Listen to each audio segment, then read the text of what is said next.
stage. Well. Hello, everyone. And, welcome to Tea with G. I hope you have your tea. I do. Well, it's not tea, but it's okay.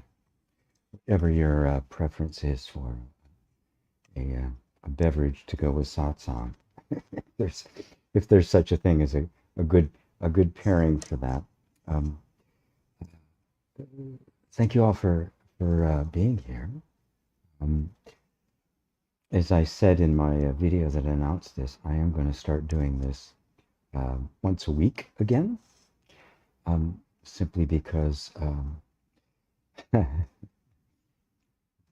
bottom line is it just was a feeling that I should do that, and there was that sense that when I was doing things that were just videos that were just talking about a particular subject that I thought was useful, there was a feeling that the way it was being received was more intellectual than from the heart. It was really a lot of times spiritual teaching, especially non-dual teaching, can become quite food for the mind, as it were, food for us to think about the self and reality and all that, rather than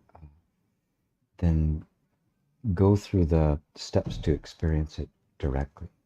And everyone who's ever been on this spiritual path ever has done that. So so let's get that out of the way. That it is just a tendency for us to rely on our minds to understand things, and recognizing that, and in my own growth, my own feeling and the like, realizing that I want to get more and more pointed and focused on. Let me move this just in case the battery goes dead. I don't I don't miss it. It happens sometimes. And to what this is really all about, what the non-dual self-inquiry is about. It's not about gaining more knowledge. It's about self-realization. People think, well, self-realization, as if it's something out there. I mean, we're talking about you. The realization of yourself. The only one you actually know. Not some kind of mystical, otherworldly, special, super-duper consciousness self. But you, this one, the one that you are every day, the one that is having the experiences every day, and that through some mysterious way has gotten entangled with the sense of self, of being limited, personal, the body, stuck, small, and the discovery that that's not true, which goes beyond just the teachings that that's not true, because you can say it all day long, but how do you come to realize it more and more deeply? That's what this is all about.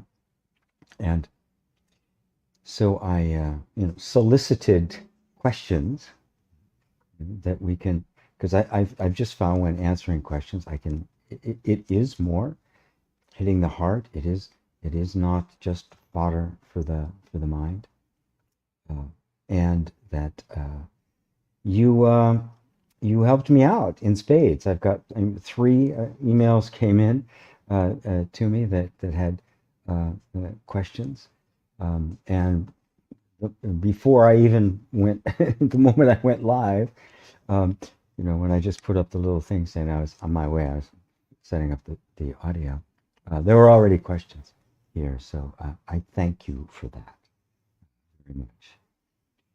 One thing I would like to ask all of you is to recognize that your question is in every question. Any questions you may have in your heart and mind at this point are going to be universal. Yeah, we all have our own specific circumstances. We all have our own stuff. Whoops, what happened to that? What's going on here? Here's my thing. Oh, dear. Uh-oh. God, I hope you guys could hear the beginning of that part. I just realized that the microphone had gotten pushed back up again. So, let me see if... So it might be a little... it might not be quite as loud in the beginning, and now it'll be louder. I don't know when that happened. Anyway, too late. I'm not going to repeat that first part.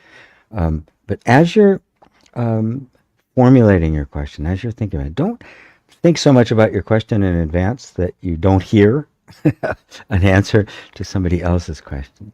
Because this is a Sangha, right? We're all asking each other's questions. There isn't a single thing here, a question you could ask that somebody else wouldn't have that.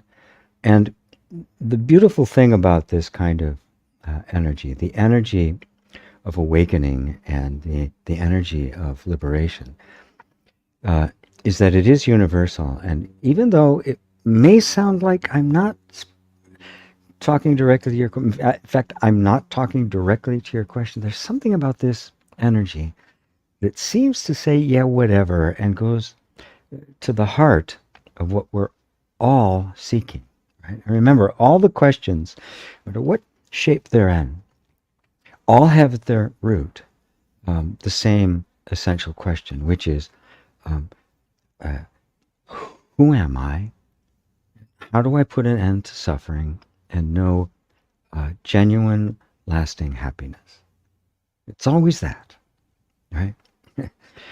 It's always that. Now, I can't just, speak to that all the time directly. Let's just talk about that then, because it has to surface in every individual life in its own way. And so meeting it in your life is part of the deal here. But remember that they always boil down to that. And if you remember that, I think your questions will begin to become more focused, more oriented towards the heart, towards genuine spiritual freedom. There'll be less and less tendency to just want to know some new spiritual idea.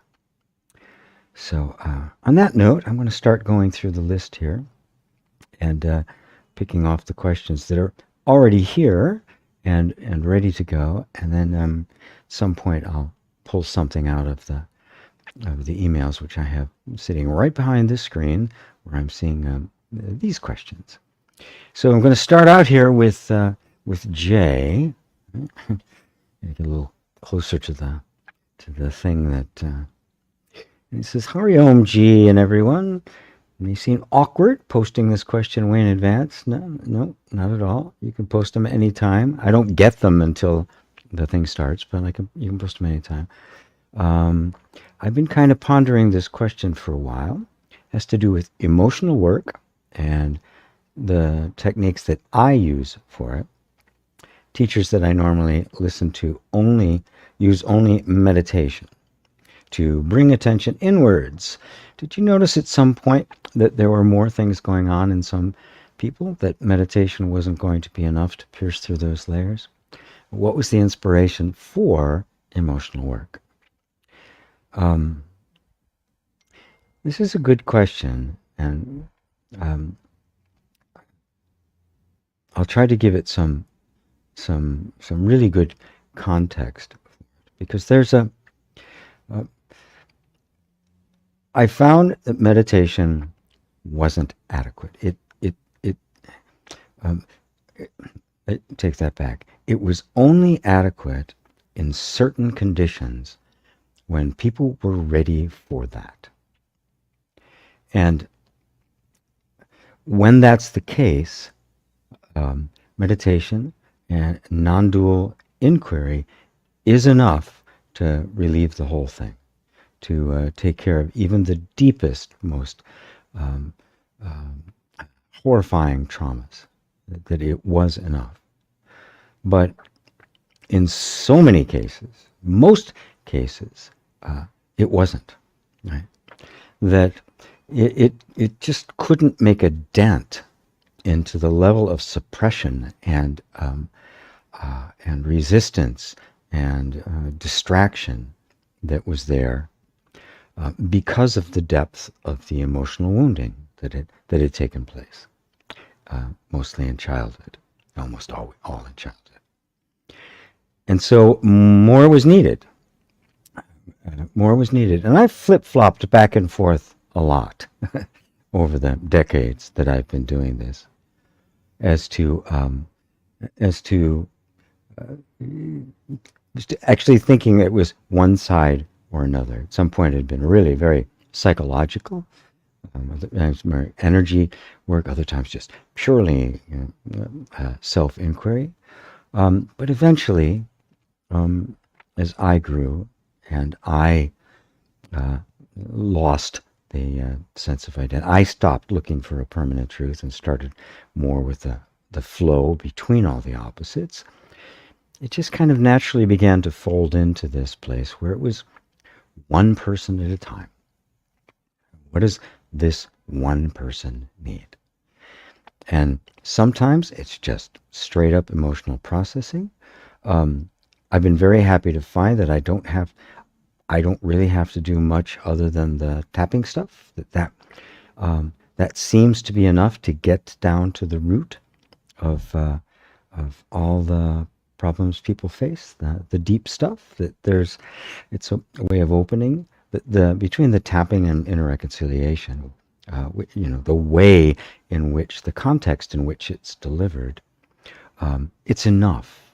The space is safe enough that that material can come up, and it provides enough of a preparation of the nervous system and the mind of the person that stuff can come up without totally intimidating you and freaking you out and wanting to push back. There's a space there. And the key was just discovering that the need was for safety. A visceral, internal, body-centered level of the feeling of safety. And that was the magic ingredient. And I simply cannot do that all the time just with meditation or even inner reconciliation. That it needed some body intervention, which is really well understood in the realm of trauma treatment, that it's got to be reached through the body and not through the mind. But like I said, there's a point at which somebody doesn't need that anymore. Right? That you can go right into the non-dual and you can transcend it. There's also a point where the difficulties that people are facing in their life are no longer a result of past lives and childhood trauma, but are in fact the grace making their life not go the way they want it, so that the attention will turn towards the deeper purpose of our human life, which is self-discovery. I hope that answers it. And other people may use that, and it may work. I find in a lot of cases there's just an assumption that it should work, and not a lot of openness to alternatives should it not. But I have, in my experience, I've just seen that there is a need for emotional healing. And sometimes that has to happen first. And just acknowledging that allows me to move through it. And sometimes in one sitting with somebody, not even a full session with them, we can go all the way from some kind of deep disturbance and some emotional processing, all the way to a non-dual self-inquiry that successfully lands. So how to do that, how to make that transition. Well, that's part of the training that you're in, that I'm doing. But it's not cut and dry. It just takes experience, a willingness to be present, a willingness to really be committed to the freedom, to the total freedom and the relief of suffering for human beings, for whoever you happen to be working with, including yourself, and that alleviating suffering, however we can, is kind of the human role to take, and to take that seriously enough that you don't go into it assuming this is how it has to be done. It has to go this way, right? Instead, it's just like, whatever I need to do in this moment, however I need to show up. And I find that it's pretty much the fastest way. And I get a lot of people who come for emotional healing that end up very quickly in a non-dual self-inquiry. I also get a lot of people who are really into the non-dual self-inquiry that have just suppressed the emotional stuff. So, like everything else, my friend, it's an art that's learned, and my inspiration of it just came from my experience, my own background, and the like. If I have a completely different background, different experience in my life, I might have a different idea about it. But this is it all fits and works for me, right? So I recommend it to others, and I teach others how to do it. So hopefully that answers it for you. And it's a lot of questions building up, so I better not be too long-winded on this stuff. But I might be. Like everything else, I'm not running the show here. I'm just the radio. There's other stuff happening here. So there's Rosario.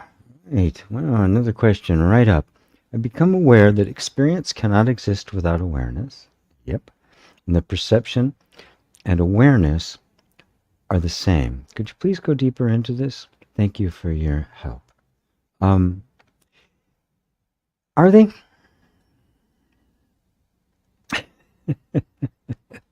First off, we have to be willing to look at a couple of things. What are we actually talking about here? Because you're talking about awareness conceptually, right? You've recognized that awareness, pure awareness, is the nature of reality. That is the nature of the self. That is the self. Pure awareness. You've heard it, you've read it, and it's actually touched you enough that you believe it. But it still remains awareness out there somewhere. So how do we bring that home?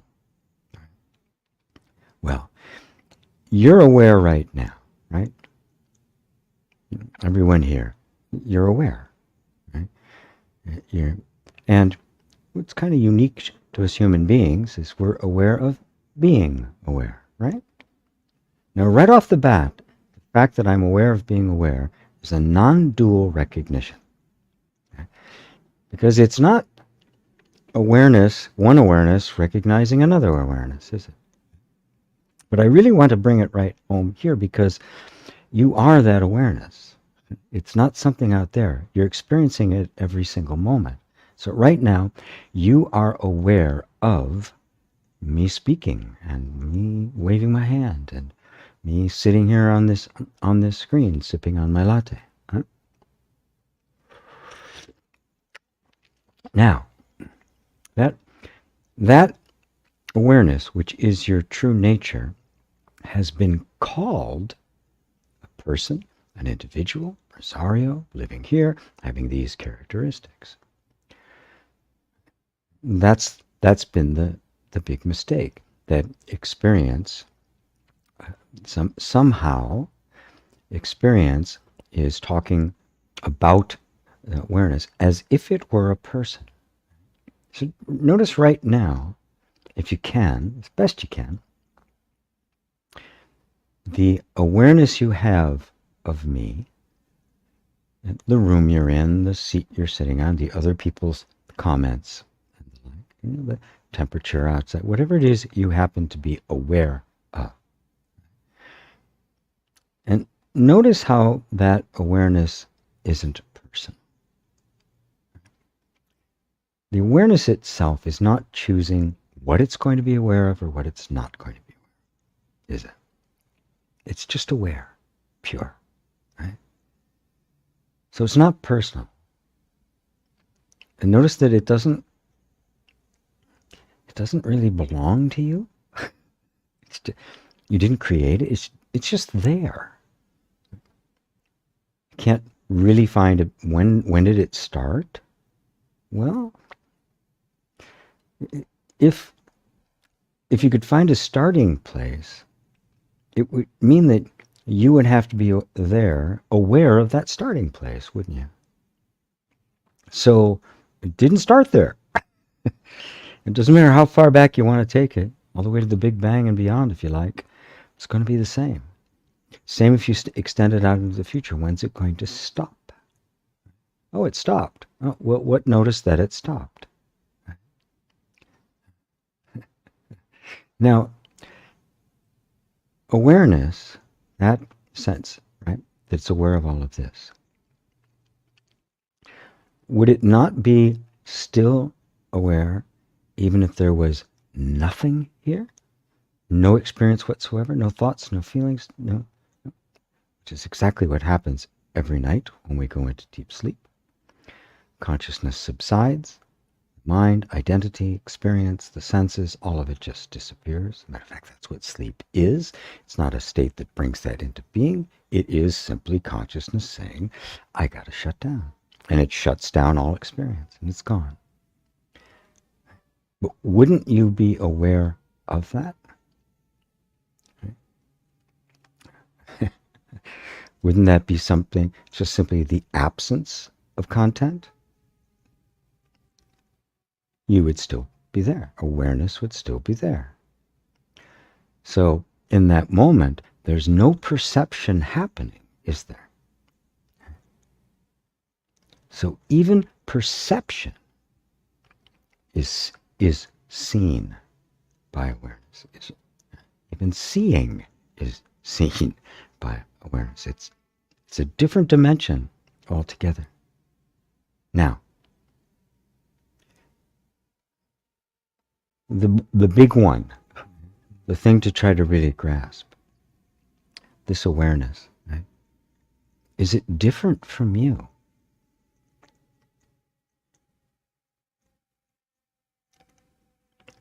When you say awareness is, it's aware of everything, right? Say, well, you're aware of everything.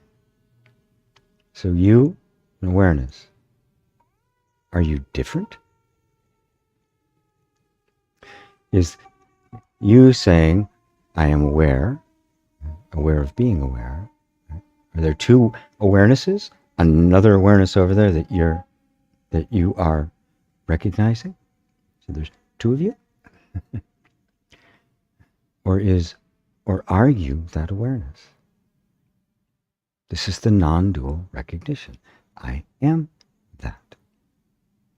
And that recognition, even as a flash, even as it's taken in as something inside of you says this has to be true, is going to shift the way you approach the non-dual self-inquiry. Because now it is the self-awareness doing the inquiry or bearing witness to the inquiry. Even the inquiry is being seen. Have I gone too far with this? You brought it up. What am I going to do? Hopefully, Beyond this, there are no words. There's nothing that can be said. But the whole sense of non-duality is that you and the self, you and Buddha nature, you and reality, you and awareness are not two. There is a sense that we have experientially as the seeker. I am seeking to become one with God, one with awareness, one with the self. But isn't that whole process of seeking it and desiring it, isn't that being seen by awareness? Which means, and what I mean is, aren't you the one that is aware of the seeking going on? You see, the thing is there's just this very strong identification with the experience that has us missing, right, overlooking that which is aware of experience and thinking that's something we're reaching for rather than something we're actually looking from. So, I'm going to let that go for right now. Hopefully, I haven't lost anyone. It is, it's a very essential teaching that I just delivered. Very essential. And if you're called to ponder that, good. If not, then don't worry. Plenty more. There's plenty of stuff to come at every possible different level you might be at. And don't say, "Oh, I got to get this." No, please don't. Just really be gentle on yourself. This is a very gentle, loving path. Awareness is not cold and empty. It is love itself. Only there is love, a love that is just indescribable. But it's absolutely pure love. No judgment, no condemnation, no criticism. Just nothing but acceptance and love. It is grace itself. It's the ultimate of forgiveness. And you don't have to earn it. It's there, whether you know it or not. It's guiding things, whether you believe it or not. It has been guiding this and every life you've ever had. And it is that inner voice that is calling you home, calling you to satsang, calling you to truly embrace this level of inquiry and teaching. So hopefully that's helpful. And anyway, all right, Roberto in Tarifa, Spain now. Roberto, that's great. Hello, Ava, my dear friend in Poland. There's Savvy Stacker. Be right back. I have to take my pup for a quick walk. Well, it's been 30 minutes or so. So probably back by now. Hello, David and Elaine. David Yeager, wonderful. Good to see you, my friend. My thermos keeps this nice and hot. There's Dorte in Denmark. Karen, hello GP and all. It's coming out in text here. Face fuchsia flower shape. Whatever that emoji is, I'm sure it's beautiful. There's Mary. Hello, Mary. Greetings to all. There's Peter in Italy. Mary, is there much of a difference between awareness and intention? Or between awareness and our attention? Well, perhaps from what I just said, you can answer that yourself. Right? Isn't intention something that is perceivable? Right? I can look at it. Oh, there's intention. Same thing with attention. It's something I am aware of, isn't it? Right? So it's a very both are very powerful human powers, are they not? It's not they're bad. There's something wrong with them. But you can clearly see that the difference. Intention is something that comes and goes. It is a perceivable set of attributes, not as gross of a perceivable like this face or the cup. Right? It's more subtle. The intention is much more transparent. It's internal. Same with attention. It's not the same as a thing, like an object you can look at, but it has it clearly identifiable as a shape, as a form, as a set of attributes.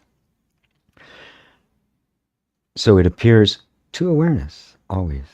And of course, they come and go. Attention moves. Intention comes and goes. But that which is aware of them coming and going, namely awareness, does it come and go?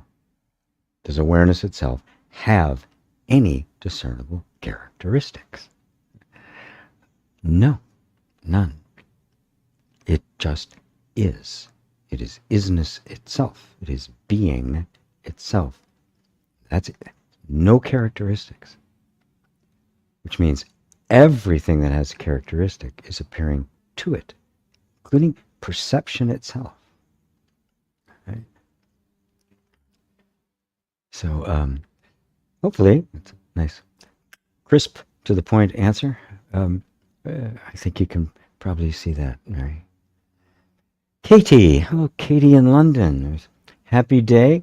Hello, GP. Total faith in God's will brings a sense of freedom to me, but also makes me feel passive a bit. And at this point, I'm not used to that. But I like it in general. Very good. I like it. Yeah, I like it. Don't that faith in God's will, when it's taken up personally, makes us feel like there's a God out there doing everything, right? And I'm just gotta say, is it God's will? Is it not God's will? Is it God's will? Is it not God's will? And you can see how we can get really indecisive about it. It can feel as if almost burdensome. It's like, is this God's will or not?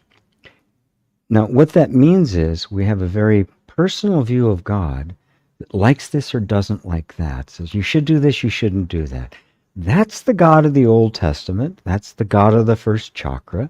That's the God who has all these rules and definitions that it needs to follow, which is not the true God, which is simply love. And that faith in God's will, make it a faith that everything is unfolding as it needs to, including my own actions and interests and stuff that I do. So the sense of passivity is actually a sense of fear of offending God because I'm going to do the wrong thing. You can't do the wrong thing. It's not possible. And God is pure love, cannot be offended at anything. So what that does is leave you free to take steps and see what happens. So that the reality of God, which is your own inner being and awareness, can discern in every step, does this feel right, not feel right, what's happening here, what's looking with, and most importantly, how do I know myself? How do I know myself better? How do I know myself to the point where I disappear and I find that God is all there is? Even the one who has faith in God disappears. It's just a phase, a moment, a step along the path that leads to the total union with the Lord. Right? Lord, replace me with you. This is the path. The mystics have walked this path.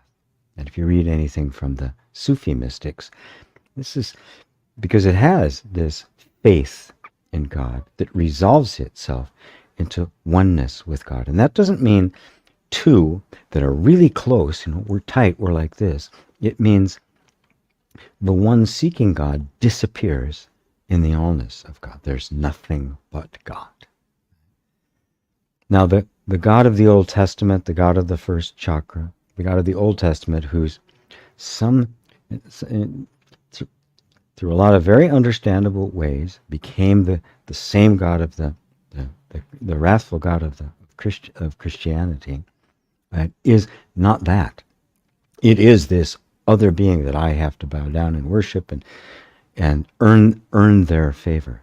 It is and growing ever more so, this extreme of separation. All the Western religions, all the Abrahamic religions are based on that. And that idea infects pretty much all religions. So you like it, of course, because that sense of surrender is the yielding of the human ego to something higher than itself. Right? But you're not the human ego. And the ego cannot surrender itself. So the very fact that you have surrendered it to a degree, and you can feel that you have, because it's like, I like it, this feels wonderful, means that you're more than the ego, because the ego can't do it. The ego is absolutely committed to its own perpetuation, right? Which means something else in you surrendered the ego. That something else is God. That's the real God that's leading you every step of the way.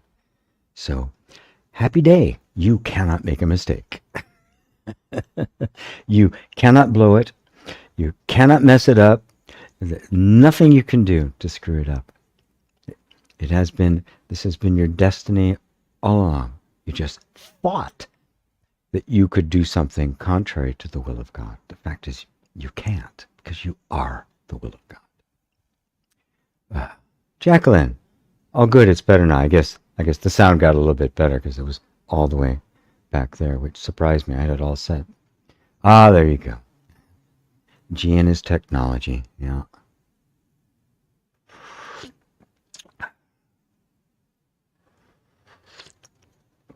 GP, do you know about the Schumann resonance? Well, yes, that it's the basic resonance, energetic, vibrational resonance of the earth itself. And every object in the universe has a resonance. And there's the resonance of the earth, but if you grabbed a handful of dirt, that would have its own resonance. And I'm aware of that. I'm also aware that people make a big deal out of that and project a lot of stuff onto that. Like, if I can vibrate at the same level as the Schumann resonance, well, you can't, because you're not the earth. You're a unique individual, and you have a unique resonance. This is not like frequencies of electronics or of sound, which has a limited number of frequencies. This has an infinite number of frequencies available to us, hence the nature of the universe. And the frequency of the most fundamental appearance of a particle on the quantum field is unique to that, as is everything that emerges out of that. Every quark, every atom, every molecule, every cell, everything at every level has its own resonance. So the only one you need to be concerned with is yours.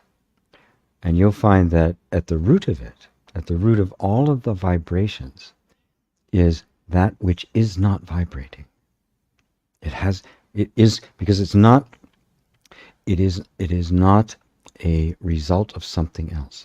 It is not dependent upon anything else. I mean, think about it. Everything is dependent upon everything else. Really look at it. Right? The vibration comes and it goes. What is there that actually is? There has to be something, right? where that isn't dependent upon something else, or isn't an appearance of something else, or isn't a vibration of something else, right? Even the most fundamental particle of matter is actually a vibration They call a vibration of a quantum field. Right? But now there's 17 quantum fields, and they're looking for a unified field that kind of brings them all together. Where did they come from? With their particular characteristics that have this particular vibratory mechanism. Even that, you get down to it, it's not essential. What is essential? What is essential is that which is not a vibration. All the vibrations that make up the universe are coming from it, but it itself isn't. Now that is you. That is the truth of you. That is the isness, what is behind all the vibrational frequencies that you experience as your life and identity and every life.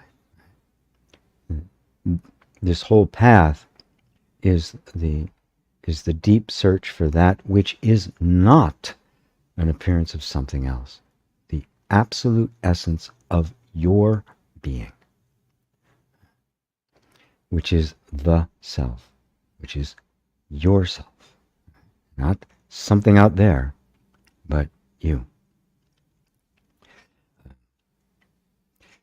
Nice question. Thank you, Karen. David Yeager, struggling with wanting to be my authentic self and all the gaslighting done to me. I don't want to doubt what's true about me and what isn't. Okay, very good. Very good. Well, as you know, in the past, I found that using an emotional healing technique like EFT is very effective with you. Simply because of the experience that you had, your nervous system is in a state that anticipates that it's going to happen again, and therefore is kind of made a really tight, hard shell around your authentic self. Now, the good news is here, and I really want you to just pay attention to this, is that you have an intuitive sense that somewhere in there, in you, is an authentic you.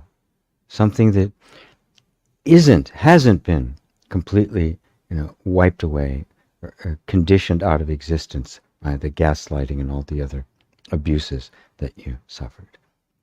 But at the same time, you're aware of there's all these doubts happening and all these things that are contradicting it. So what I'm going to invite you to do, and everybody to do this, because everyone here is experiencing doubt. I say that you are the pure awareness. You are already the self. You're already the Buddha. And you'll go, yeah, but, right? And there'll be doubts there, right? Okay, let them be there, right?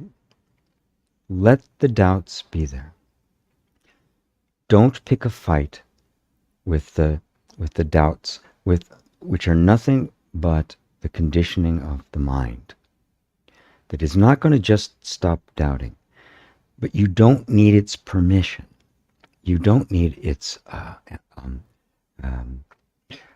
you don't even need its participation. You don't need it to approve of what you're doing, because it is just the activity of conditioning. What we all do, and you're doing, David, is thinking somehow I've got to get rid of these doubts before I can be the real me, right? And know what is and what isn't. Now, what that does is create a relationship with the doubts that puts you in fighting stance against them. The nervous system has to defend now, tightens down even more, which gives even a greater sense of disconnect from your true nature, from who you really are, and creates a conflict where there actually isn't one. So what you do is you go from being the identity of one who has been just abused and all these horrible things have happened to someone who knows they're more than that, and is now fighting for their territory. you've simply taken on a different identity, a different personhood, right? That in one sense is better, obviously, because it's no longer a victim. It's actually fighting for its own value, but is creating the very thing that you are actually trying to not fight and vanquish, but transcend, which means I'm no longer going to take a shape that gives these doubts any power, because they don't have any. They're just thoughts.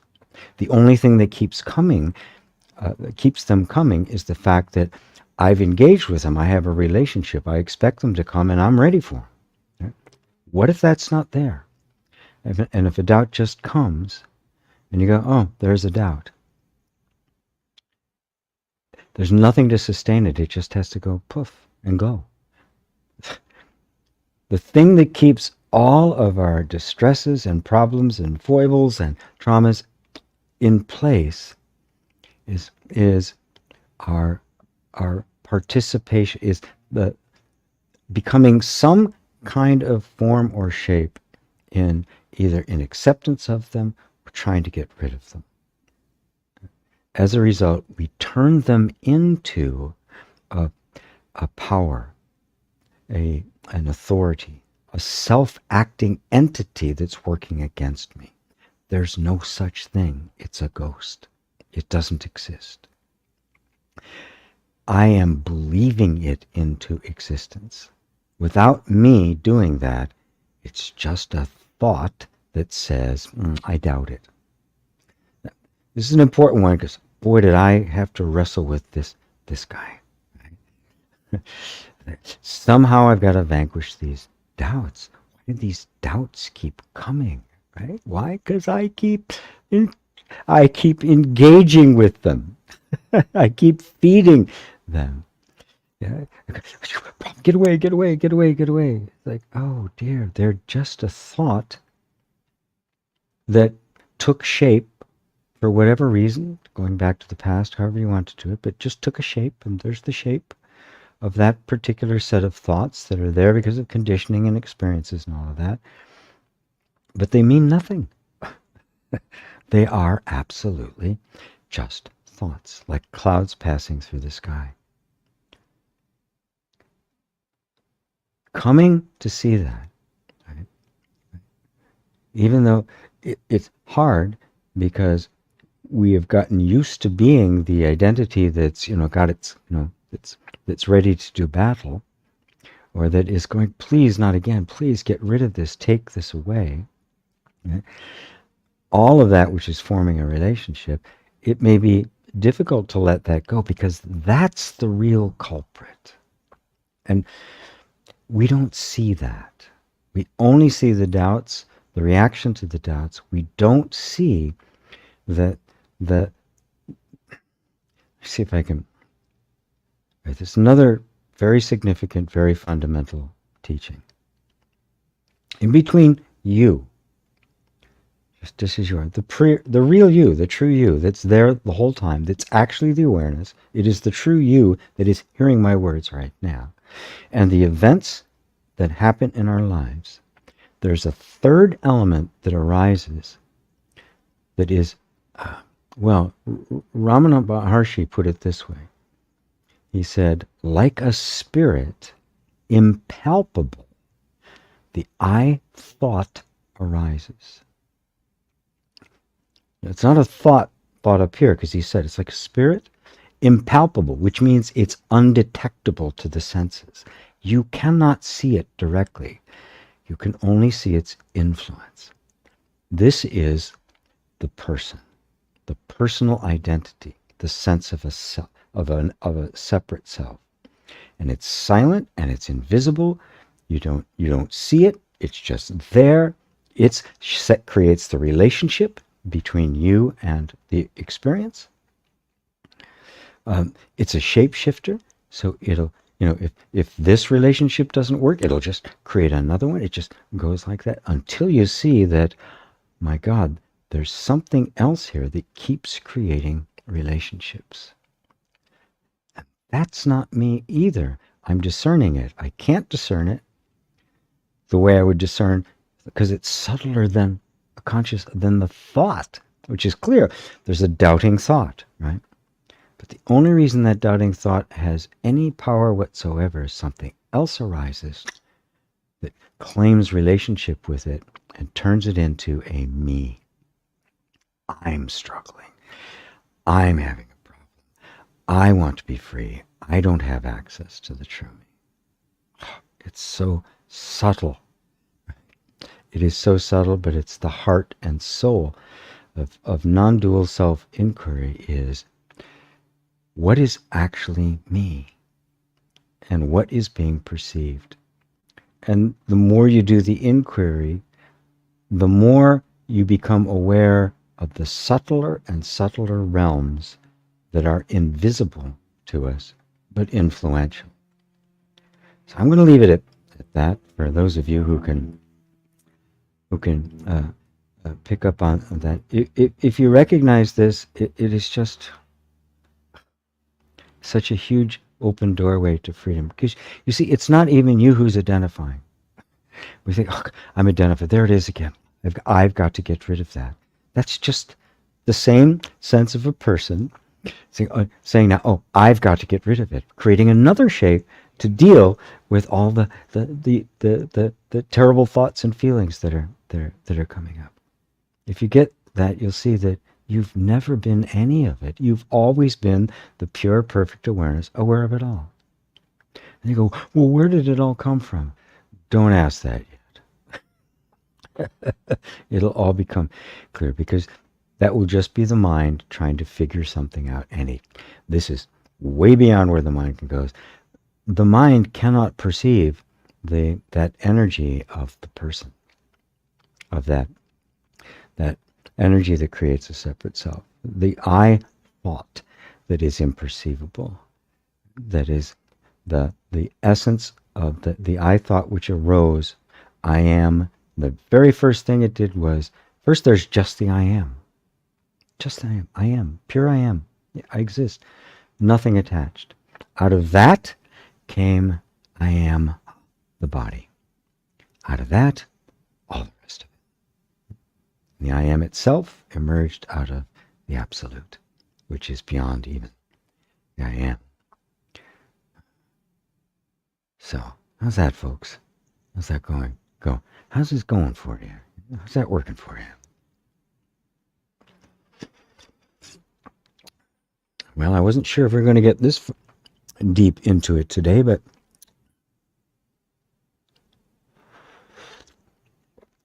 I like it. It feels good. Oh, it's so tasty.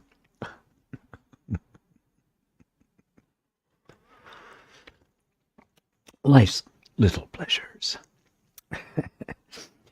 Ida Catherine Angel. Maybe it's Angel. I don't know how you pronounce it because it's got the two L's, but Angel.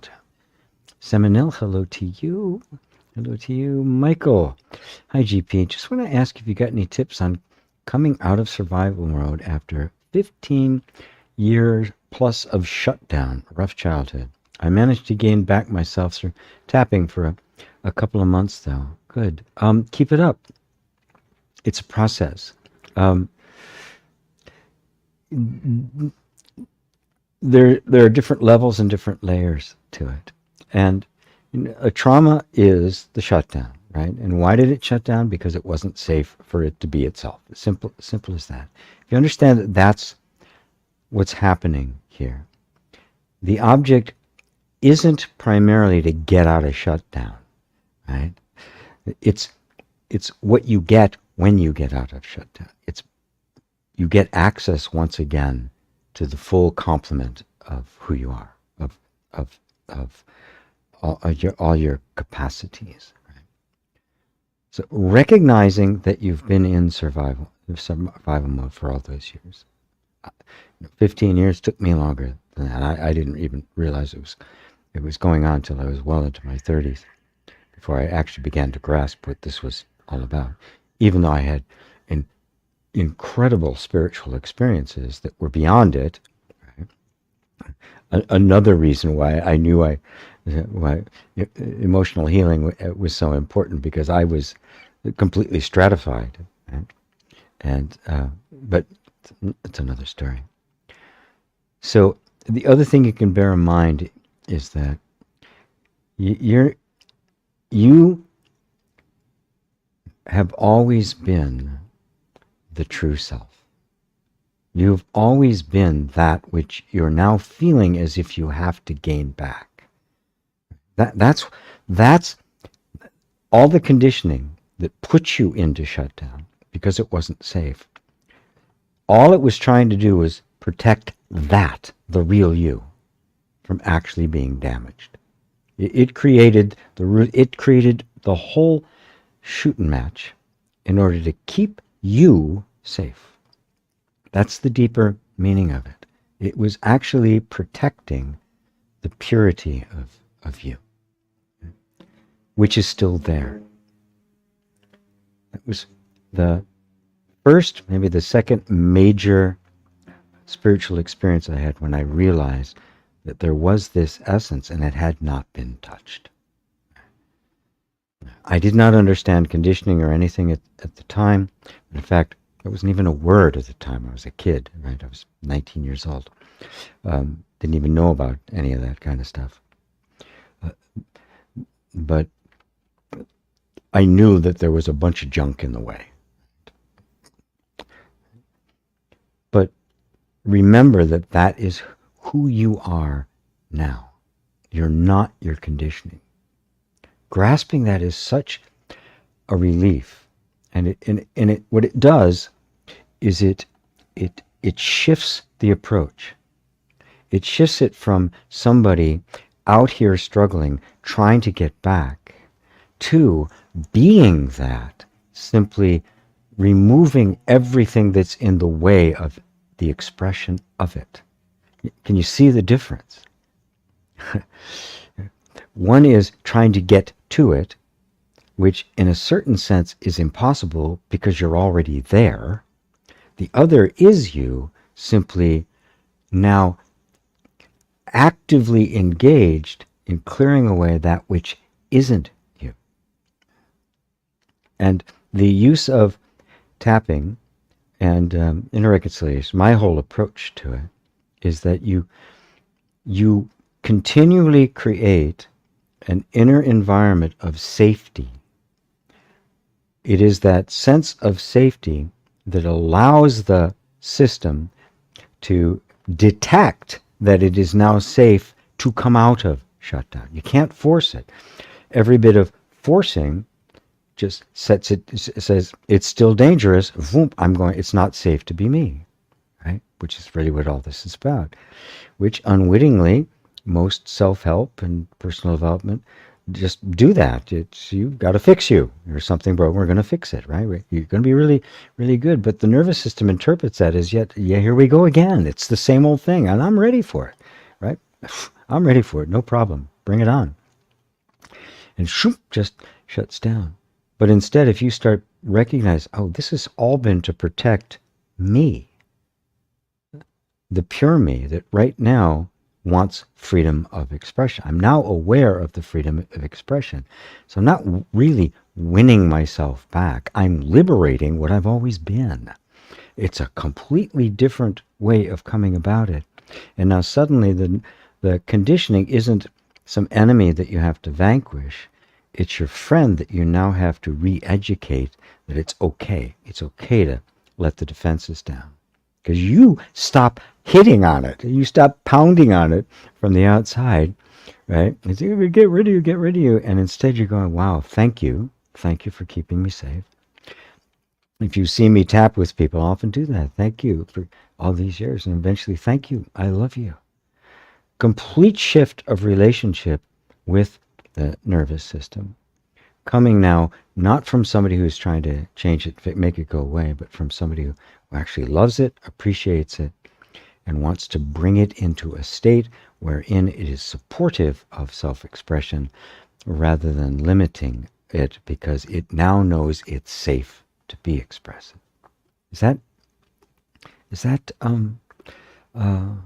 Is that good for you, Michael? Please let me know. Katie, what happens to awareness when we die? My husband passed away last year, and the pain of losing him has left many questions. Thank you. Well, awareness is not a thing, a force, anything that can be born or die. It's not what it is. And I want you to feel that more in your heart than in your head. And you do that by just exploring awareness, right? Directly, rather than as an idea that somehow we have to get to it, but that we instead recognize that is where I am. I may not see it completely, but obviously I'm aware, right? You are aware. So that's the only awareness there actually is. There's not some other magic one out there somewhere that we have to get to. The one you have right now, whatever shape you think it might be and whatever ideas you have about it, that which is aware of me right here, right now, is aware of you writing the question, aware of the question that came to mind, aware of me now speaking about it. Right? That awareness, right? Explore it directly. Don't take my word for it. This is what it is. Look at it. Does this awareness, what's it like? Just the awareness without any content. Imagine that I was able to take away everything, your body, all your experiences, all the senses, all your memories, everything. Right? So it's like deep sleep at night, only you're not unconscious like deep sleep. You're quite conscious of it. You're here. There's nothing left, nothing to think about, no identity, no Katie, just what's here. Pure awareness. Myself. I'm here. Okay. Just that. With no extra thoughts. Can you find a beginning to it? Can you find an end to it? Was it born? Can it die? Can you find a boundary to it? Does it have beliefs? Is it a gender, a nationality, or ethnicity?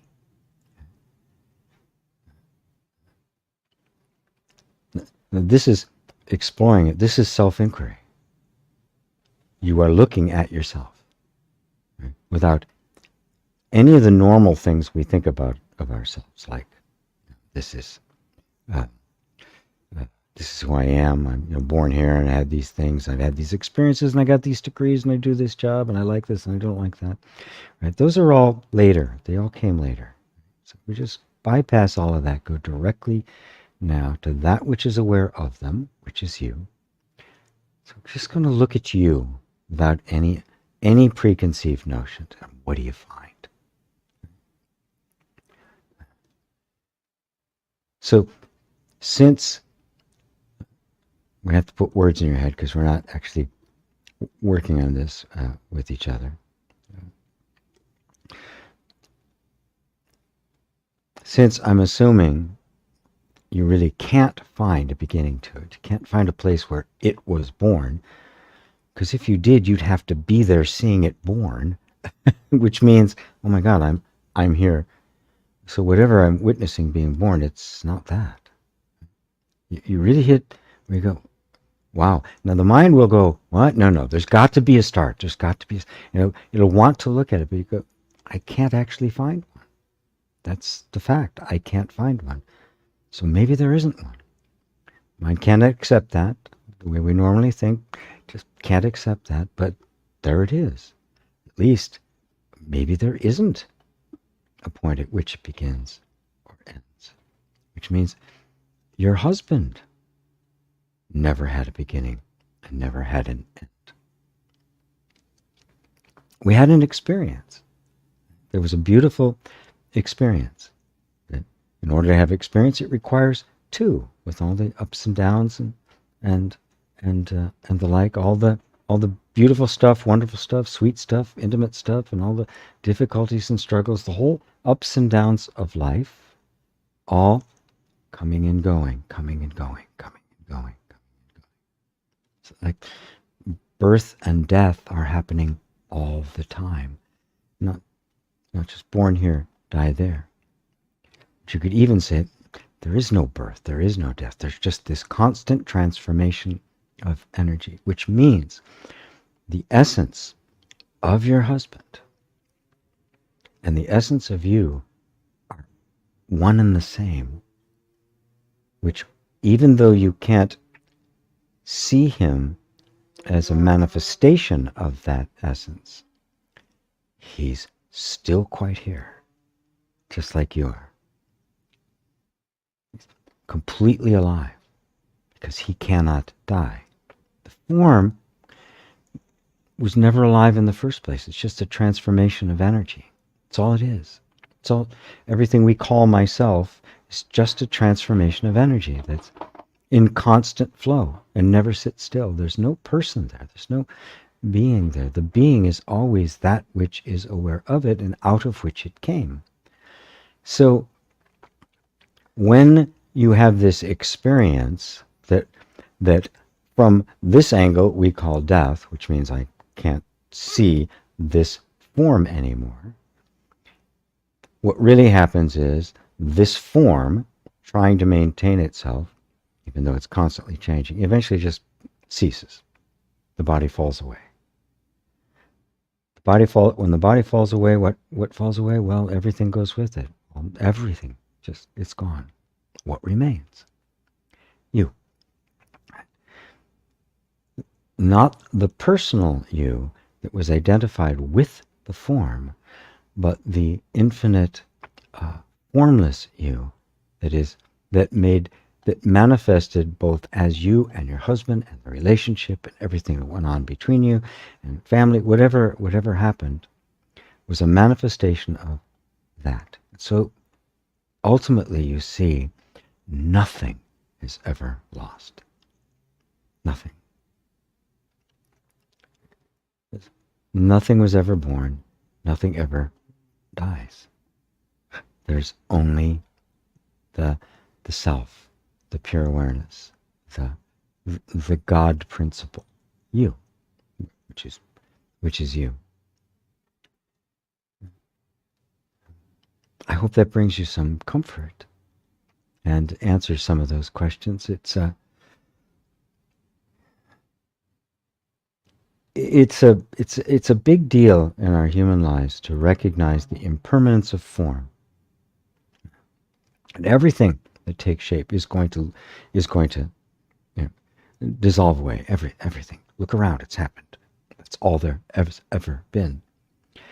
Yet within that we feel something permanent. And we feel that in our love for each other. The mission is to get to that which is permanent, which is the essence and reality of all of the forms, right? So that we can let go of the form, having loved and enjoyed the form, but no longer feel grief or a sense of loss about it. Because nothing's lost. That which the form expressed is still here.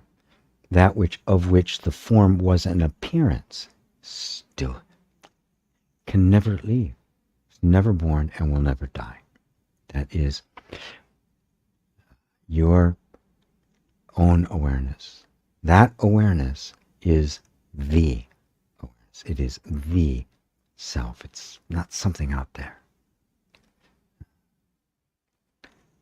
So, how are we doing here, folks? I want to stop here just a second. Just a second. I want you all to take a breath and close your eyes.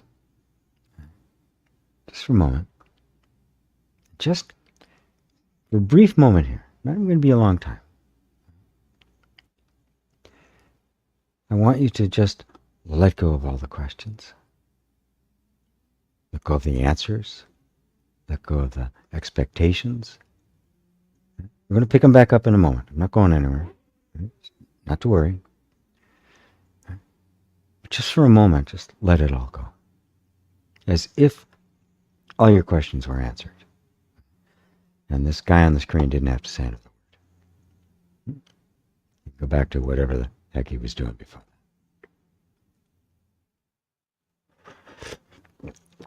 Just for a moment. We can get into this, kind of, a satsang role, right? Where it seems to be about the questions. It's actually about the end of questions, which is the discovery that you are the answer to all your questions. Set it all aside, just for a moment, won't be too long. And just be aware of your own presence. Aware of being aware. Just aware of being. Which is unquestionable. Just that, just for a moment. No past, no future, no beginning, no end. Just this sense, I am, I exist, I'm here. Whatever that means. Nothing additional added to it.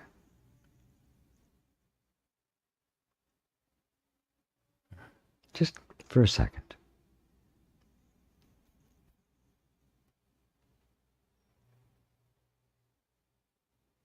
Okay, take a breath and let that go and open your eyes again. It's really handy to every now and then just stop, wait a second. It's like it's so engaged in this momentum of life that I forget that I'm here. I'm just here. None of this would be happening if I wasn't here. So let's just, yeah, I am. Right. That's right. And just notice how that changes the complexity. And also notice, to whatever degree you experienced it, even if it was a split second, or even if it was just an attempt and you felt like you failed, you didn't. There's no such thing as failure. That is where all the answers are pointing. There. Because that is the actual and only reality of your being. And in fact, you don't need anything else. It has in it all the answers. And all the questions. All right, Jacqueline. Hello, G. Hello to you. Savvy Stacker. Yep, back. Waiting for my espresso. Finished brewing. Very good. Very good. Cheers. I guess this came a while. Hey, Lacey. Good to see you.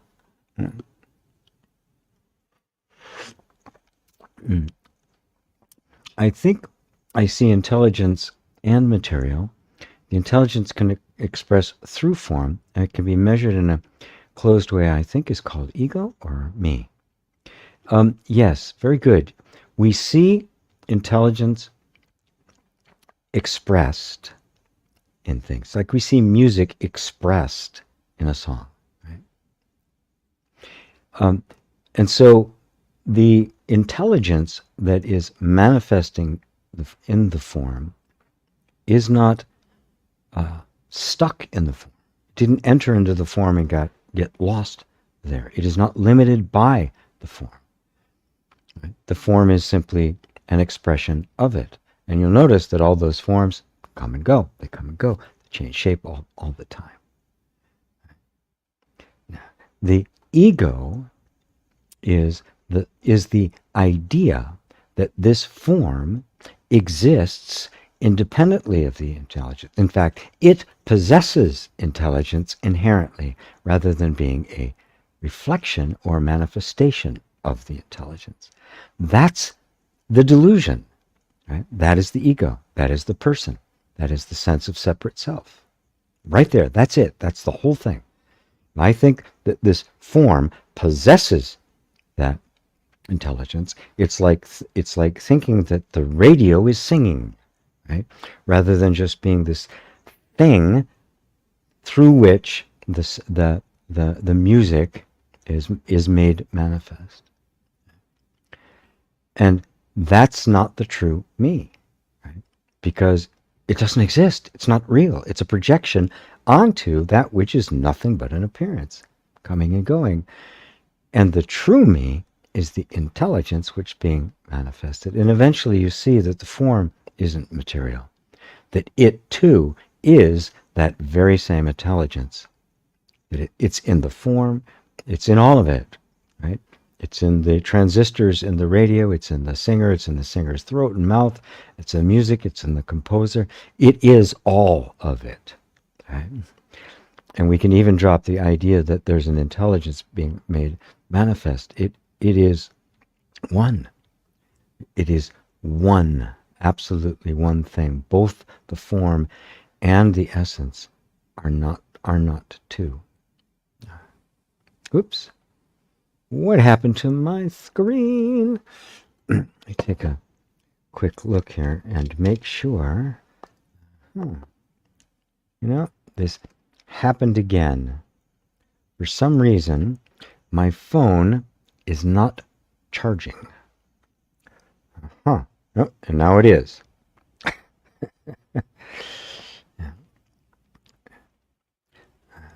Wow. Give me a second here, folks, while I try to, because I don't have another camera that I can use. So, yeah, it actually even rebooted. So, you can still hear me. Give me a moment while I figure this out. And there it went again.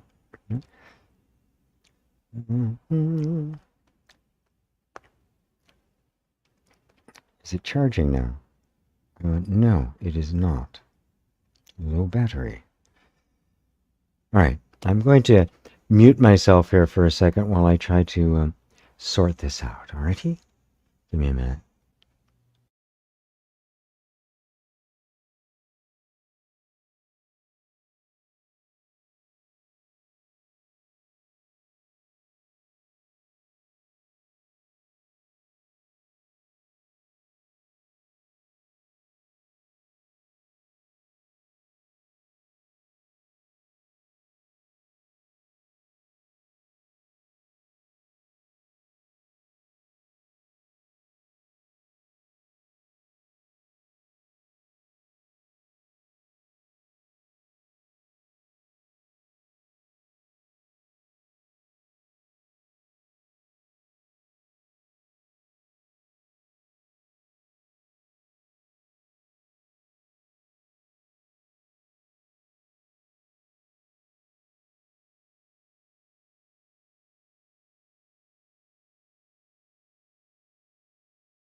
Hello, folks. Here we are. Can you hear me now? I think you can hear me. I think you can see me. Yeah, most of you are still here. Thank you for bearing with it. I don't know if it's going to happen again or not. For some reason, I'm not sure. The phone may be just drawing so much power because of the video, because I use my phone for that, that the connection can't keep up with it. So hopefully we'll be okay. I did have a chance to look through some of these. It's been a while since we're all here. Wow, what a life! I have a wireless charger actually, but it's just I can't use it all because I can't charge and be connected for for the for this at the same time because they go into the same stuff. So anyway, if it starts happening again, I may just have to talk to answer the questions. Right. So let's see, where was I? Oh man, somewhere yeah, a lot of questions. Okay, 30. Okay. Hank asked, "Gee, I'm going to a lonely island in Tonga for 50 days soon, eating fish and coconut. Sounds quite wonderful, actually, paradisical. I'll meditate a lot during that time. Any advice that could help during that time?"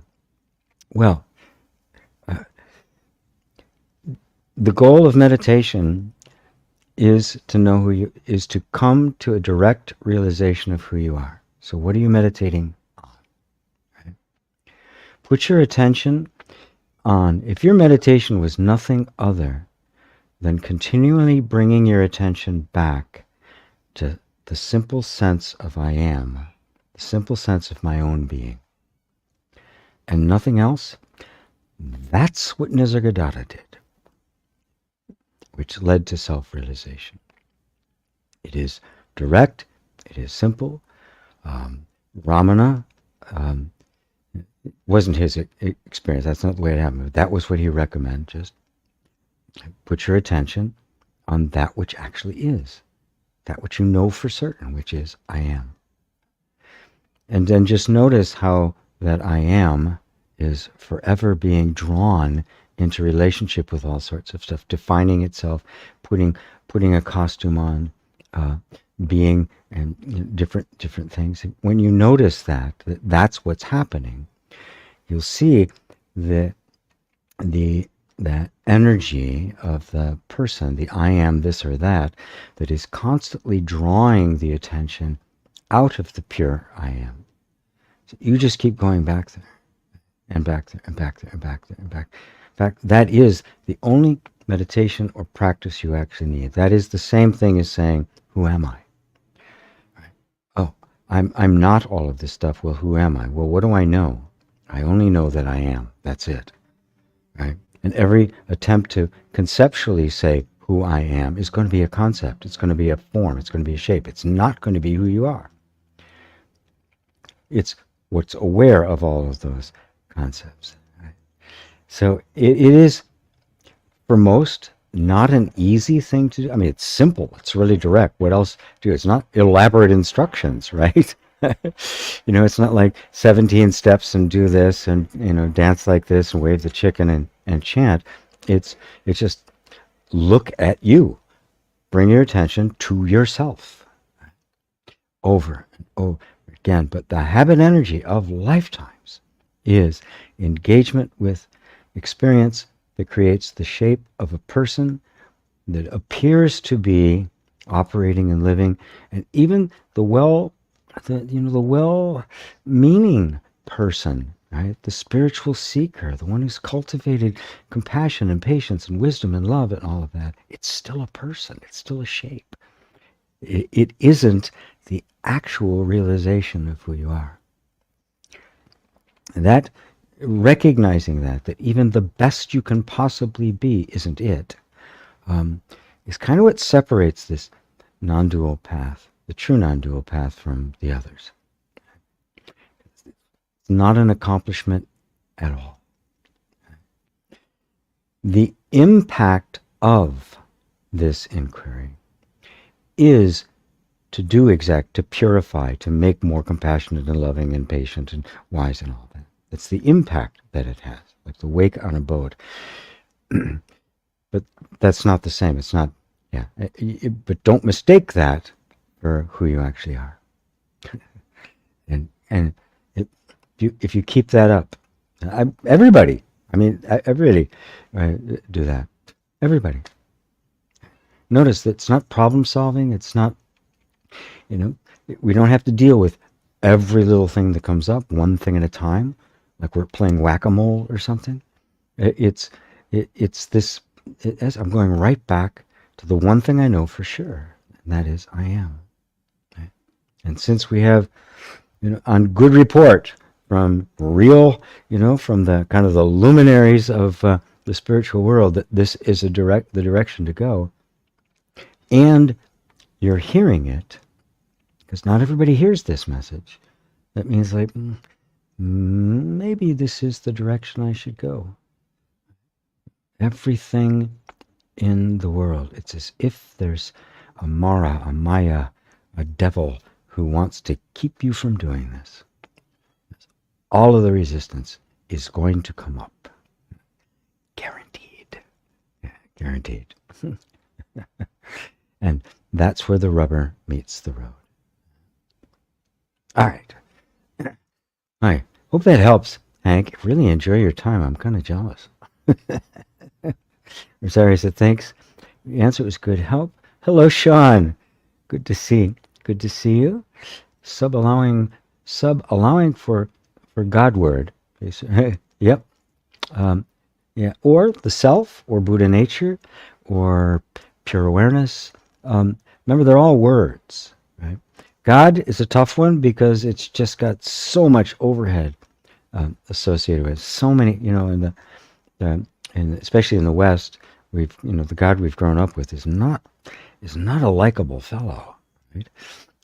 And so the term God can have a lot of negative connotation to it.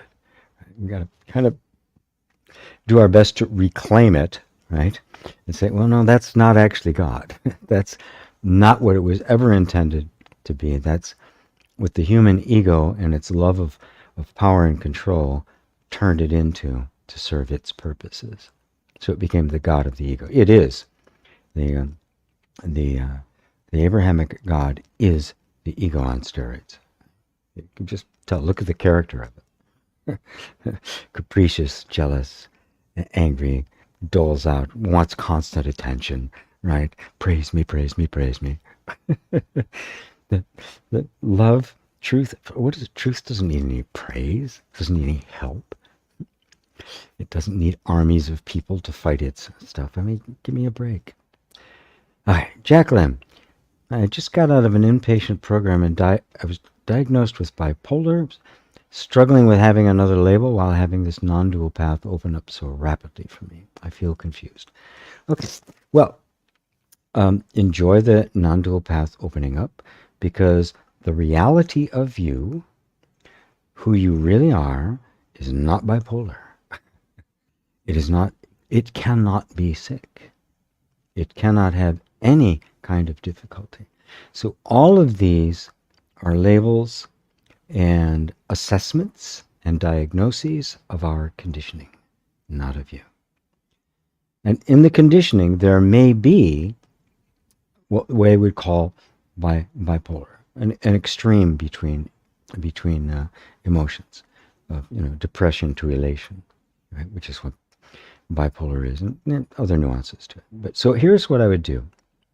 And again, I'm not a doctor or a psychologist or anybody like that, so I don't tell anybody, don't believe them, don't do anything, don't take their medications or anything. Please do all of that. It's not my place to change that. But I can do this. Set aside the label bipolar, or any of you that are struggling with anything, set the label aside so that you're not seeing yourself through the eyes of that label, and then look at what you're actually experiencing. What you're actually experiencing, the characteristics that are there, that are conditioning and not you, will have certain characteristics which somebody from their profession's point of view will categorize as bipolar, or I don't know, anxiety or anger management, or all the different diagnoses, which they have to do, which means they have to ignore all the individual nuances and subtleties that are there. They have to, so that they can make this diagnosis. It's part of just the profession. It's how it works. Okay? But you don't have to do that. You don't have to limit it to what it says in the textbook, this is what bipolar is, and you say, this is what I am. Instead, what they have perceived as and labeled bipolar is a real experience for you. You're experiencing it. You're experiencing mood shifts or whatever the particular characteristics are within your nervous system. But now notice that you are perceiving it. So you're not it. That's the non-dual insight you can bring to it. Now that doesn't mean we can just say, okay, it doesn't exist and you can explain it away. Not at all. But it does put you, excuse me, it does put you in a position to not be identified with it, and therefore can create a loving and accepting relationship towards the nervous system that has been conditioned into a particular shape due to the absence of safety in the environment. That's why it took the shape. So, what do? You do whatever they tell you in terms of diagnosis and medication and all of that kind of stuff. And then you make it safe. So, when one extreme of the bipolar happens, you say, there it is. I welcome it. Oh God, it's really, and it'll have all sorts of characteristics to it and be really difficult. You keep trying to remember, okay, it's not me. I am perceiving it. I am what is perceiving it. It could be difficult at first, could be a real struggle, but we'll get easier over time. And important, when you're elated, this is so great, it's wonderful. You'll notice there's a tendency to want to hold on to that, and you go, I'm not that either. All of these are a part of me, but I'm not that. So I'm going to watch that too, and not identifying and grab onto it, because the more I grab onto it, when it shifts and goes the other direction, it makes it even more miserable. Oh, it's terrible. I got to get rid of it. So you're not in a fight with it anymore. You really are a loving awareness that is simply watching it without an active vested interest in one thing or another. You won't believe the power of that awareness and the detachment that it brings. It is the power that heals. So hopefully it answers it for you, Jacqueline. I am speeding up a little bit here because the list is quite long. Fatima, hello Fatima, good to see you. Had a spiritual awakening during the COVID lockdown, and the ego crawled back. This happens to me all the time. Once I become empty and blissful, after a few months, the ego comes back, tries to steal everything, then I get sick with COVID, as if my higher self wants me to stay at peace. It literally stops me in everything I do. It separates me from the outward world, and then I just sit at home watching spiritual videos like you, and then I'm fine again. Okay. Yeah. That up and down, right, is not what you call the higher self. That is not how it works. Nor is the higher self saying, look, I want you to be at peace. I want to send all this nasty stuff at you until you get it, right? Boom, boom, boom, pounding your stuff over the head. It's pure love. Okay? So, I had a spiritual awakening throughout the COVID lockdown. Okay. Who's the I that had the awakening? Can you notice there's a sense of an I there that had a spiritual awakening, as if me, my personal self, my ego, is going to wake up. You wake up from the idea, the belief, the identification with what we call the ego, for the personal self. So the spiritual awakening, what it is, experience like that, is an experience where for a moment the egoic self falls away. And that moment may last a day, 2 minutes, it can be a flash like that, or it can actually go on for months at a time. But what's happened that you weren't aware of is that the ego crawling back in, as you say, is actually all the difficult, the negative stuff, the stuff you want to get rid of. It was already actually there because it had turned this momentary absence of it into an experience that the ego, had. Can you see this? It's very subtle. It's very subtle. And so it was there, right? So you're enjoying this emptiness, and it's right there with you going, yeah, isn't this great? Isn't this great? Oh, you love this, don't you? And then suddenly it's like, no, the ego's like, no, I'm done with this. Now it's time to and all this other stuff comes up. All this other stuff. Remember, we're not after the bliss. Right? The bliss can be very, very deceiving. The bliss is an experience that we have emotionally. It's not the truth. The reality is pure, empty stillness. Neither bliss nor the absence of. That's the true bliss. That's the true ananda that is talked about. It is not what we think of as our human, which happens, right? When the ego's gone for a moment, it's like party time, right? I mean, it's and of course we want to hold on to it. So the real calling for you is to discover what was there the whole time. What was there and witnessed the spiritual awakening. Could actually even say that was a spiritual awakening.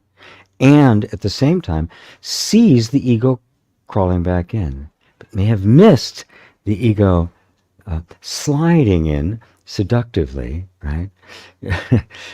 We often miss that one, right? Because we're so enamored in the experience that we have, we don't realize that it has very subtly been turned into an experience. That a sense of self is now there, claiming ownership of it, and you miss that one, and suddenly you're there, and before you know it, all the other stuff starts pouring in. You say, I lost it. No, you didn't. You never would. It couldn't be. And see, the sense of separation came back. You said it separates me from the world. The self isn't separating from anything. The self has no sense of separation. It is pure oneness. It is everything, and there is no. So the sense of separation reemerged, which now you have taken the role, the shape, the persona of somebody fighting to maintain their spiritual awakening and losing the battle, right? Because you took another shape, right? Not realizing it. Right? So when things like openings like this happen, and I was addicted to them for a while, right? I thought it'd be absolutely miserable after, the sky would, the heavens would part and angels would sing, and I was just totally up there, sometimes for long periods of time, and then it would collapse back in, and I was absolutely miserable. What did I do? And I doubled down. It took quite a while to break the delusion, right? That is what it was all about. That was, in fact, just a subtler form of the ego coming in and grabbing control, and the very desire to want to get rid of the ego was actually creating the suffering. So now I see the ego. All right, who are you that sees the ego? The ego can't recognize the ego. It can't smell its own breath. Right? Who are you that recognizes it? So you recognize that. Now, can you recognize it when it takes on a seductive form? When it's like, oh, isn't this great? It's wonderful. Look, I had a spiritual awakening. We're there, aren't we? Can you recognize that voice too? What recognizes that? Much subtler, but whatever recognizes that must be even more subtle than that. And there is nothing more subtle than the reality, than yourself, the real self that is aware of all of this whole game that's playing. So, how does that feel? And when you're watching the spiritual videos, like me, notice if you're just watching them over and over again, struggling to get something, and instead say, okay, something struck me, turn off the video and be with that. But remember, you are already that. It's not an experience that you can have. If realization was an experience that you had, it would mean that it too is something that came and will then go, because everything comes and goes, which means it's not worth seeking. What's the point of seeking something that you know is going to go? This is what we do in our lives, right? You know, we seek the fame, the fortune, the money, the position, all the conditions that make safety, a perfect relationship, and great stuff, and all that. That's what we seek. All right, blinding ourselves to the reality that it's going to go. Nothing that comes stays. The only thing that stays is something that never came, and so it doesn't stay. It never came, it will never be. It's just here. And that is the real you. What you're calling your higher self is actually you. It's not higher, it's you. All right. David, going wonderfully, G, and intrinsically linked to the nature and quality of the questions being asked. Oh, thank you, David. Thank you, Guy. John Lane, realization is not an acquisition of anything. It can't be, yeah. New, nor is it a new faculty. It's only a removal of all camouflage. Ramana, yeah, Master himself. My lineage. No, because if it was, it would have an end. It can't be an acquisition because anything we acquire is going to be lost, right? Anything. And anything we acquire, we struggle. We make ourselves miserable trying to hold on to it. Right? It's not a new faculty that we have cultivated, right? Because if it is, it can be lost. Period. Everything can be lost. So it can't be that. Knowing this, you run into the limits of your mind, which now, well, then what is it? Because the mind is trying to make an object, something I can know, but you can't know it like that. You can't know it as a thing. You can't even see it. Like your eye can't see itself. You cannot know yourself as one thing knows another. This is jnana, a completely different kind of knowledge. It is direct. In fact, it's what you are. Savvy Stacker, when I learned that the real me was always there, and still is, despite the traumas of my life, what a burden was lifted off of me. Yeah, me too. Me too. Well, at least at first. I had a lot more to go before I got the whole picture. Quite many years actually. So, thank you, says Michael. Great quote, says Savvy. May I ask what your thoughts are? Rudolf Steiner and his teaching. I know the name. I know absolutely nothing really about him. There's some memories floating around in there, and on top of that, I really don't want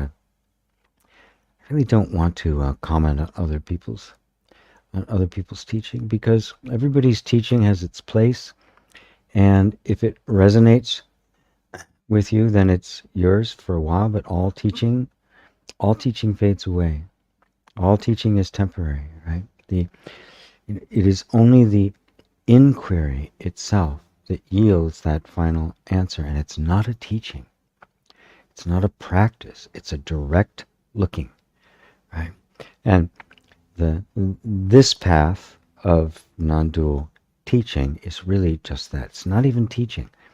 There's nothing for me to teach you. There's no knowledge I want to give you, Because if I give you knowledge, it's temporary. It's going to be conditional. It's going to be like my political opinions, completely useless, right? It's temporary. It's changing. So what it has to be is pointing. Right? Look here and keep looking there. And so it's beyond. It has to be beyond all the teachings, right? So that you use the teachings to give you a direction and maybe to open some spaces to give you some insights. But again, if you're drawn to a teaching, then that's what you need in the moment. Right? But I always caution people, be clear. Be clear.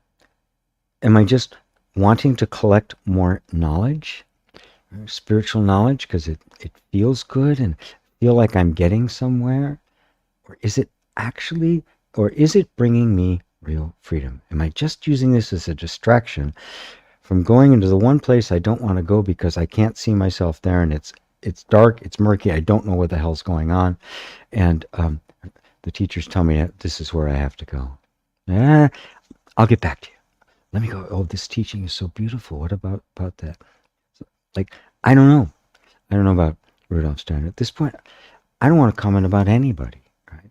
What draws you? Right? And in the process, especially these days, because there's so much spiritual teaching available, these days there is just there's a glut of stuff that can grab our interest. And don't forget, the mind is addicted to knowledge. It wants more and more and more and more and more, because it is inherently, as long as the mind is identified as the ego, the person, it will be insatiable because it's not content. And it grabs some knowledge and it'll have some inspiration, which is a great moment. It feels really good. The discontent is back. I want more knowledge. What it can't do is say, enough, I'm the problem. The ego wanting knowledge is the very thing that keeps me from knowing myself. And it is an attachment, even an addiction, right? So I think I said last week, knowledge is one of Mara's daughters. It's very seductive. Look, turn on. Look at the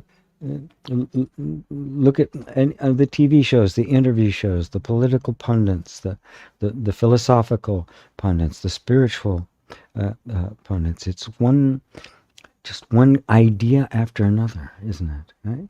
Where do you find somebody that says, forget all the ideas, forget the knowledge? As Ramana said, all the knowledge you've gained will have to be lost, thrown away. Who says that? Right?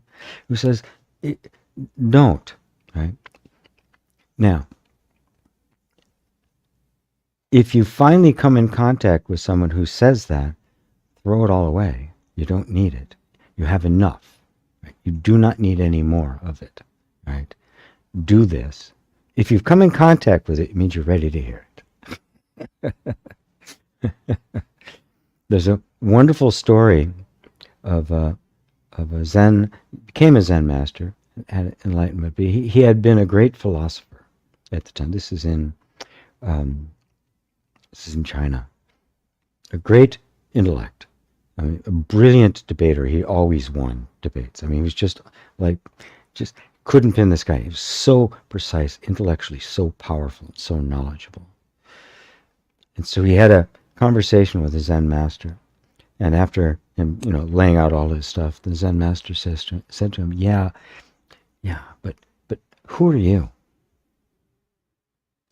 And the guy was obviously ripe, because he didn't go off on a philosophical diatribe. He said, my God, I don't know.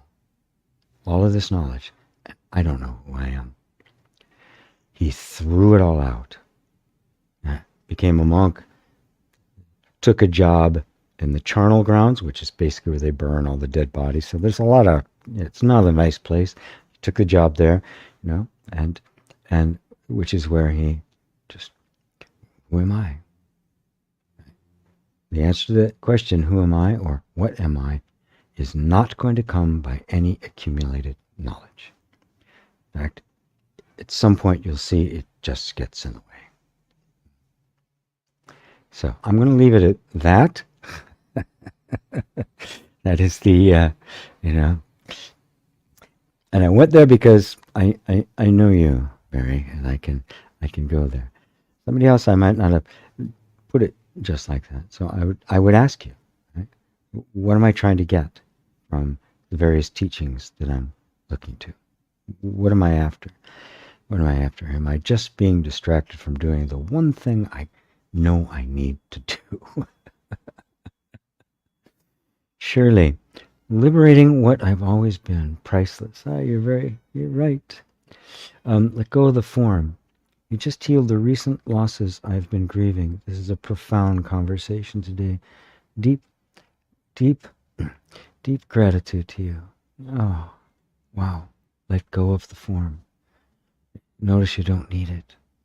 You're not the form. It's temporary. Enjoy it, right? I enjoy being GP. Sometimes. Sometimes he's a real pain in the ass. Right? That comes with the territory, but I'm not the form. Right?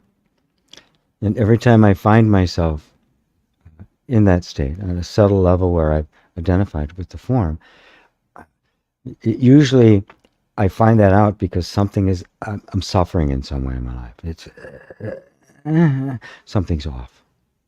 Okay, I'm identified with something. That's the key. That's the key. Every time you experience suffering, discontent, know you have identified with the person. End of story. You just show me where, or Lord, here, take it. It's yours. Please. I'm not seeing it. Either way works. And just inquire. Who then am I that recognizes that I am suffering and that I must be identified somewhere? What is that? That's me. All right. Who am I? What am I? All right, you guys heard me. Been a while since. We all still here. Good to know. Hello, everyone. Chatting going on. Wait, no, it's not over. For some reason, my phone wasn't charging, which is what I use for a camera. I don't have a camera on the computer. And so, all right. I hope you can come back. Yeah, me. I did too. I was like, oh my God, is it not going to charge? What am I going to do? Well, I would just end up, it'd be a radio show. Welcome everybody to the radio show. All right. Welcome back. Welcome, Tiffany. Hello. Good to see you. Victoria. Victoria. Wonderful. Hi, G. Concerning the awareness without beginning or end. I really like this, but I suddenly imagine going through several cycles and at the end not ever knowing what is behind all of this. Ha! You just said it. The mind is addicted to knowledge, but it's difficult to avoid it. Well, yeah, but look at it this way. Don't see it, I got to avoid it, because it turns you now, it becomes a witch hunt, right? And it's like, I got to get this, and somehow I've got to get rid of all of this in order to be happy, in order to be fulfilled. Notice, the mind is addicted to knowledge. Now, when you feel being drawn to something, you can say, okay, is this the addiction? Is there something here that I'm being drawn to because it's going to point me more towards, give me better focus and insight into who I really am, going to guide me in the inquiry? Or is it this insatiable appetite for knowledge? And you'll discern the difference. It's got a completely different flavor to it. Right? And you're not going through cycles. Right? Awareness has no beginning and no end. Who you really are. And I say awareness, we immediately think, awareness. No, you, right here, the one hearing my voice right now, that's aware of me, aware of yourself, aware of the chair you're in, aware of all that. That is the awareness that has seen, it seems as if it has gotten mixed up with this sense of a person. The awareness, your awareness isn't going through cycles. What you're aware of is going through cycles, isn't it? And that's all there is cycles, right? Look around. The cycles of the earth, the sun, the galaxy, the seasons, right? The phases of our life. That's all there is the cycles of constant transformation. Great, fine. Let them be. What is aware of them is not going through a cycle. Recognizing that, and that you are that, you can now stand back and go, oh, there's a cycle. Wow, beautiful. It's not me. And I am the end of knowledge. I am what is behind all of this. Obviously, I'm the one seeing it.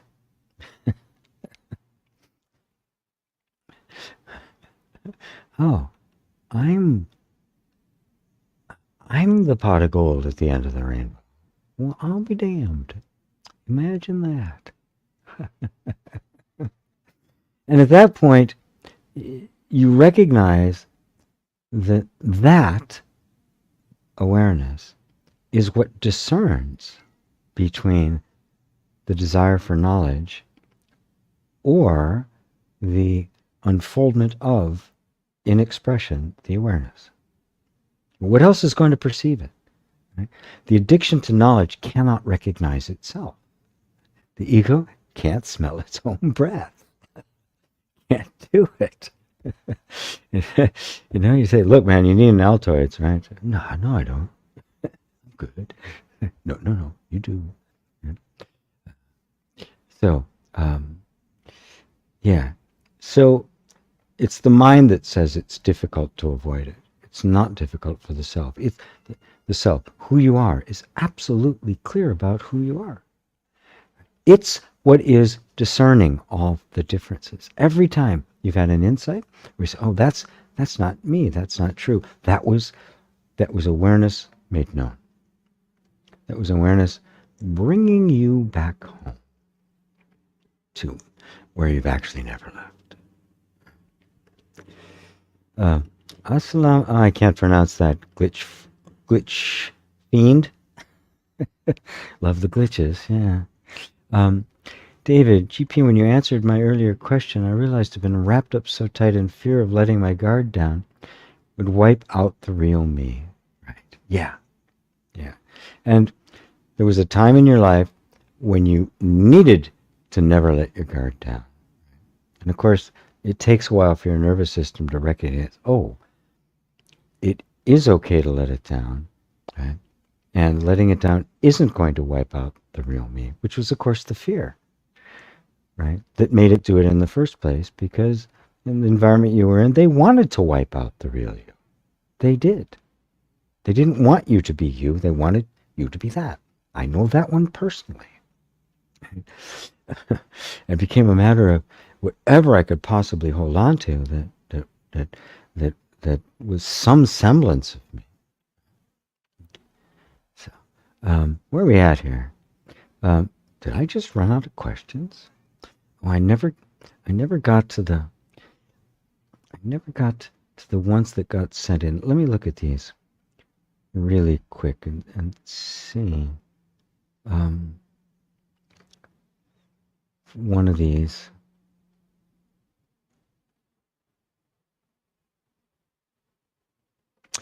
Yeah, I think this is a good. I'm just gonna do this one, and then let it go, because I did want to get to some of these. So this one, dear no one, from Rez. This is for you, Rez. I'm aware of what separates the men from the boys in spiritual life, or the women from the girls, and the difference is how one contends with desire or preferences. Well, not sure I agree with that, but let's press on. In order to have the empty mind of awareness, it might actually be empty, but that seems very tough for most people, because life was all about fulfilling desires, goals, and dreams before the spiritual life hit. The question is, how do we conduct a desireless life? Is it more about becoming aware of desire and then separating oneself? Is it okay to let small desires happen, having a chai latte with extra sugar, or or an almond milk latte, extra hot, like I do? Is it okay? Cinnamon and keeping the larger ones. I want to be a rock star at bay. I know that one. I know attachment is ultimately the culprit here, but please talk about how daily desire and preference clog the mind from being liberated. Okay. Boy, there's so many ways I could approach this.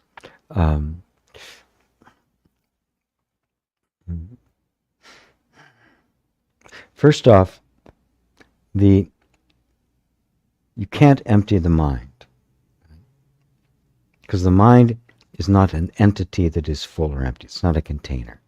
The mind is simply a word that represents the flow of thoughts. The mind does not exist as an entity to be full or empty.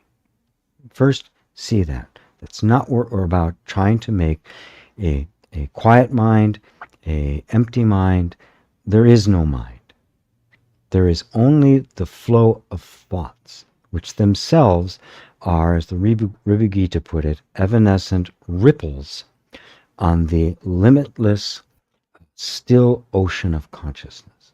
So that's it. That's all there is. Ripples of thought. Right? Now, do you need to get rid of those ripples of thought in order to be aware? Or do you just need to be, oh, I am aware of the ripples of thought? It doesn't matter whether they're there or not. And now at that point, I have no more relationship with them. They can come and go. They can get very quiet. They can get very loud. There's no impact on me whatsoever.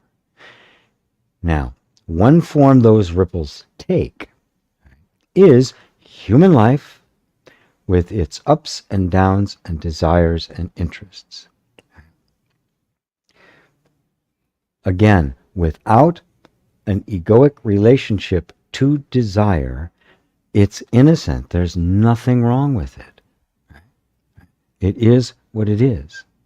It is part of human nature. Sometimes a desire can be fulfilled, sometimes it can't.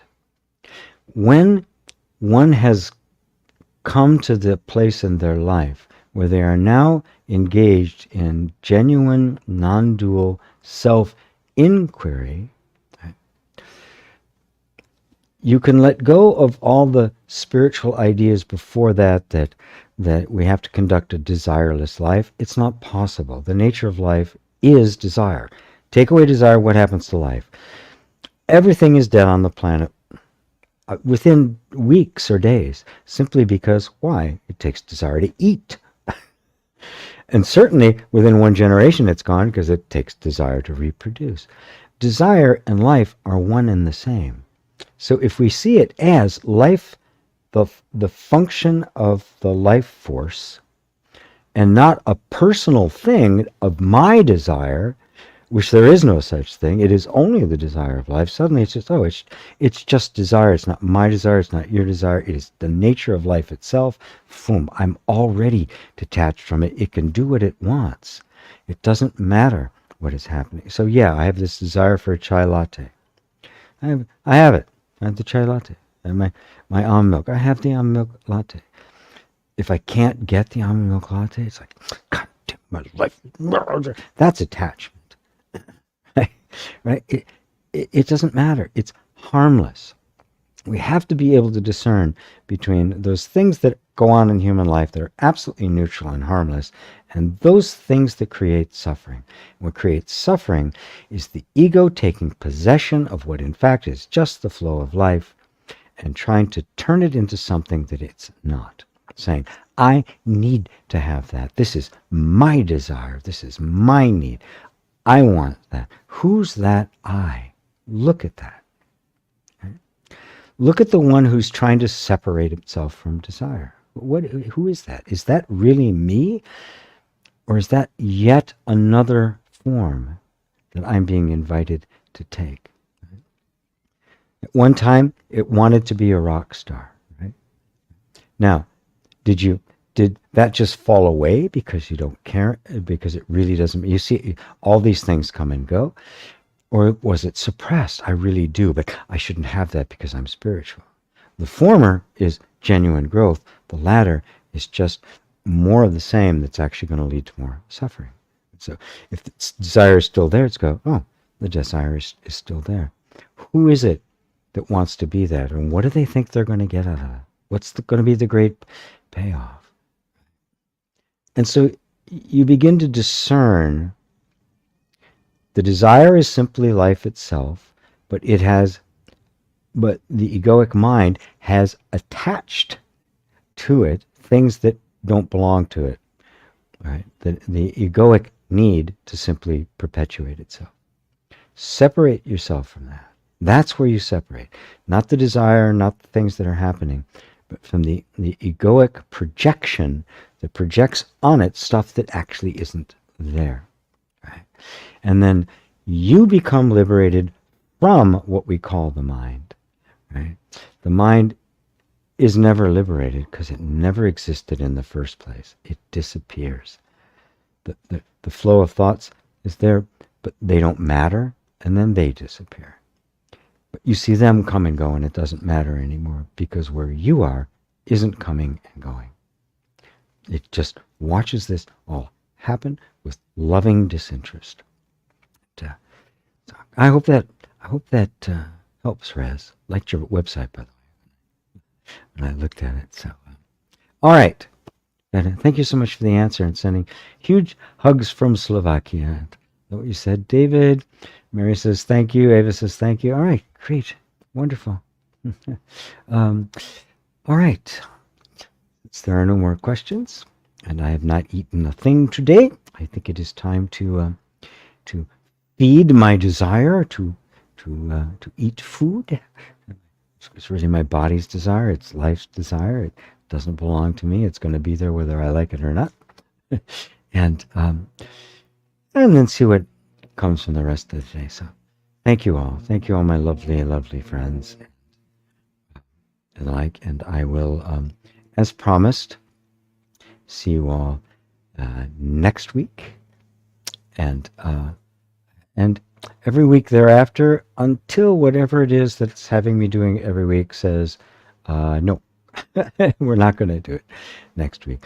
And there are some other things I want to do, like a retreat where I can get you all online on Zoom, so I have the opportunity to work with you more in detail, right? Because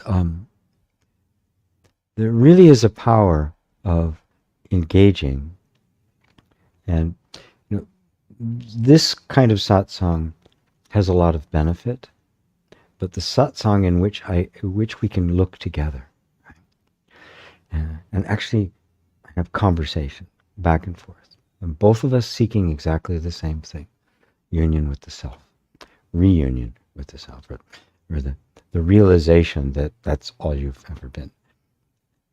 So I will be doing some online non-dual retreats. So I always said, if anybody I'll go anywhere in the world, right? If you get enough people together and can pay my expenses and buy me a couple of lattes, I'm happy to come and to do this in person, which would be really lovely. So,